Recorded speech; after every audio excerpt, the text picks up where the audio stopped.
2019ની અંદર જ્યારે સીએ નો કાયદો અમલમાં આવે છે ત્યારે આ કાયદાના વિરોધમાં દિલ્હીની અંદર કેટલાક લોકો આંદોલન કરતા હોય છે,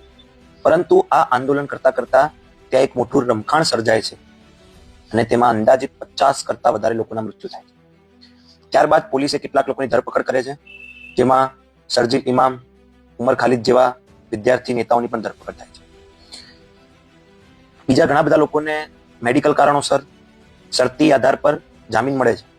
પરંતુ આ ઉમર ખાલિદ અને શરજીલ ઇમામના 5 જાન્યુઆરી 2026ના દિવસે ફરીથી એમના જામીનની જે અરજી છે એ રદ કરવામાં આવે છે. તો એના જામીનની જે અરજી રદ થાય છે એ અરજીના વિરોધમાં જેએનયુની અંદર 30 થી 40 વિદ્યાર્થીઓ, જે લોકો આ વખતે ત્યાંના વિદ્યાર્થી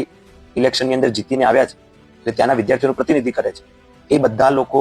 શરજીલ ઇમામ, ઉમર ખાલિદના સમર્થનની અંદર આવે છે અને નારા લગાવે છે. ત્યાં સુધી એ લોકો દેશના વડાપ્રધાન અને ગૃહમંત્રીને પણ ના કહેવાના શબ્દો ત્યાં આગળ તેઓ વાપરે છે. તો હવે વિદ્યાર્થીઓએ જોવાનું છે